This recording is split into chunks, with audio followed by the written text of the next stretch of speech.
پتہ نہیں اہل ہوں کہ نہیں، لیکن اپنی قوم نے، اپنے عوام نے میرے سر پہ 2 دفعہ پہنایا، اور تیسری دفعہ میرے لیڈر عمران خان صاحب کو میرے حلقے سے مردان سے 3 دفعہ میرے حلقے کے عوام نے یہ دستار عمران خان اور میرے سر پہ اور ہماری تحریک انصاف کے سر پہ رکھی۔ میں ان کا مرتے دم تک احسان مند رہوں گا، مردان کا، خیبر پختونخوا کا، پشاور کا، پورے پاکستان کا۔ لیکن جن نے مجھے ووٹ دیا ہے، میں ان کا احسان نہیں اتار سکتا، کیونکہ یہ بہت بڑی عزت، آپ کی پگڑی آپ نے میرے سر پہ رکھی، میرے لیڈر عمران خان کے سر پہ رکھی۔ دستار ہمارے ملک میں ہمیشہ عزت اور تکریم کے لیے یوز ہوا۔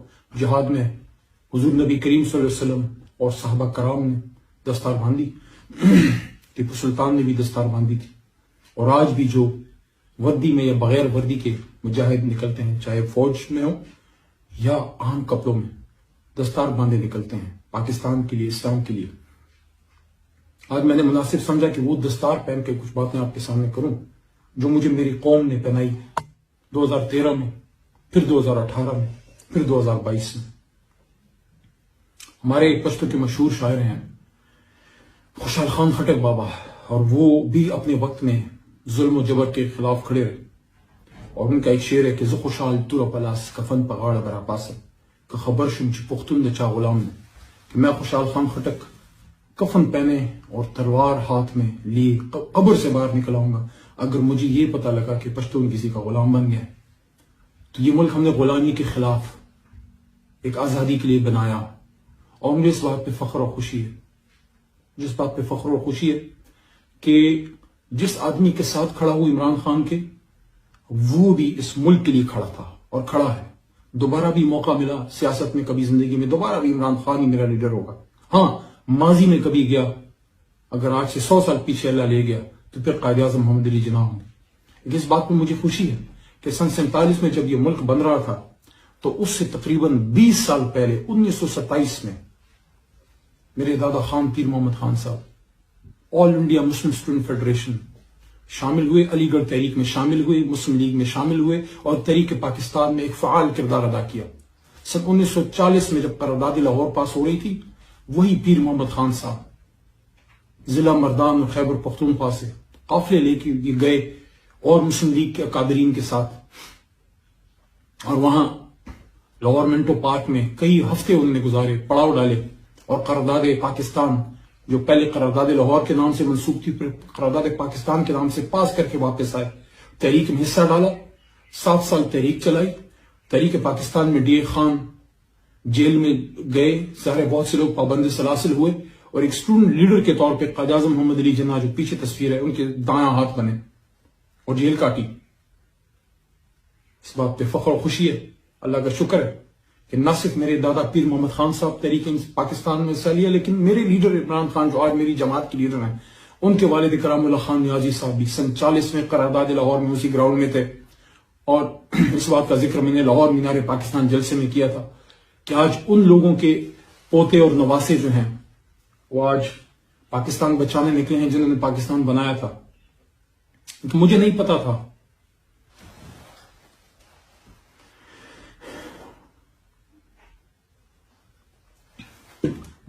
تھا، یہ خیبر پختونخوا کے بلند پہاڑوں سے نکلنے والا ایک نوجوان علی محمد، میرے جیسے بہت سے نوجوان ہمارے ساتھ شامل ہوئے عمران خان صاحب کے ساتھ 2013 میں، جب انہی پہاڑوں سے، میرا حلقہ مالاکنڈ کے پہاڑوں کے دامن میں ہے، ایک طرف بنیر کی پہاڑیاں ہیں، اس طرف مالاکنڈ کی ہیں، اس طرف بنیر کی ہیں، اس طرف بابو دوشمزو کی پہاڑیاں ہیں، سوابی کا علاقہ ہے، اس طرف مومند ڈسٹرکٹ ہے، بیچ میں 4 سدے کی نہریں ہیں، 4 سدے کے دریا ہیں، زرخیز علاقہ ہے، بلند و باڑا پہاڑ، اور جری اور غیور قوم، اور اس طرف سامنے پر پشاور ویلی کے وسیع و عریض میدان ہے۔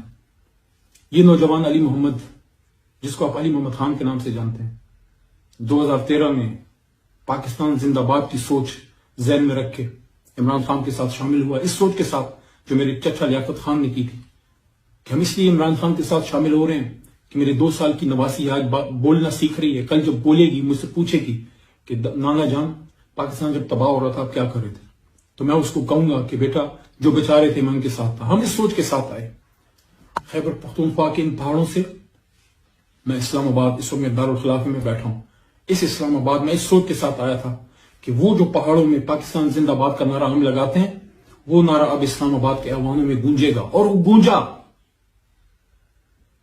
علی محمد کے منہ سے وہ آواز نکلی, اللہ نے نکالی, میرے جیسے اور ساتھیوں کے منہ سے بھی نکلی.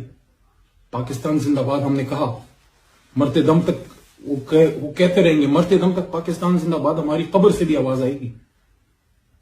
لیکن مجھے نہیں پتا تھا کہ خیبر پختونخوا سے آنے والا یہ شخص, یہ نوجوان جو آنکھوں میں پاکستان زندہ باد کے خواب سجائے رکھتا تھا, اس کو اسی اسلام آباد سے ایک دن پکڑ کے اور اپنے گھر مردان میں بیچ کے اس پہ غداری کا پرچہ کٹے گا. اور وہی غیور عوام جنہوں نے اس کو غیرت کے نام پہ پاکستان کے لیے عمران خان کی جھولی میں پھینکا تھا کہ جاؤ عمران خان اس کو لے جاؤ, یہ بھی تمہارے ساتھ ہوا. اپنے ہی مردان میں مجھے نہیں پتا تھا کہ 780A جو دہشت گردی کا پرچہ ہے, army act 5912, section 7 secret act 120B اور پتہ نہیں کون کون سے پرچے مجھ پہ کٹے. اپنی عدالت مردان میں جو ریاست کی عدالت ہے, وہاں سے پرچہ ختم ہونے کے بعد عدالت سے سرٹیفکیٹ لینا پڑا کہ میں محب وطن ہوں. یہ ان لوگوں کے نواسے کو اور پوتے کو یہ سرٹیفکیٹ لینا پڑا جو قائد کے ساتھی تھے. کیا پیر محمد خان, میرے دادا خان پیر محمد خان, قبر میں پتہ نہیں وہ کیا سوچتے ہوں گے کہ آج پاکستان تو ہم بنا کے دے گئے اس قوم کو, اور ہمارے پوتے ان حالات میں جب ہم پہ دہشت گردی کے حملے ہوئے, سوات میں جو کچھ ہوا, میرے اپنے مردان میں جس بینچ پہ میں بیٹھ کے وکالت کرتا تھا,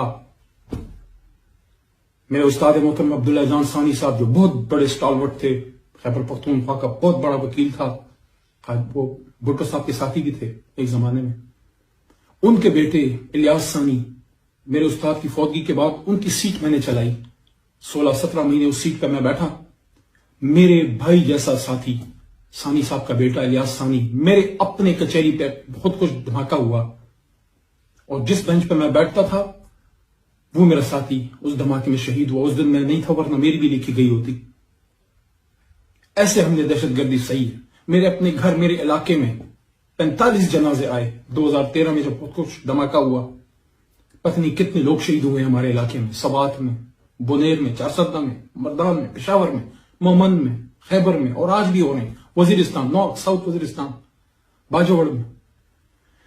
ان حالات میں وہاں سے ایک نوجوان اپنے باپ اور اپنے دادا کا مشن لے کے جاتا ہے. کیونکہ مجھے یاد ہے 1995 میں جب میرے دادا پیر محمد صاحب فوت ہو رہے تھے, مجھے انہوں نے یہ کہا کہ علی محمد ہم نے بڑی مشکل سے ملک بنایا ہے, اللہ اس کو میری زندگی میں کچھ نہ کرے. ہم تو وہ مشن لے کے چلے تھے یار, ہمیں کیا پتا تھا کہ اپنے گھر میں ہم پہ غداری کا داغ یہاں لگایا جائے گا.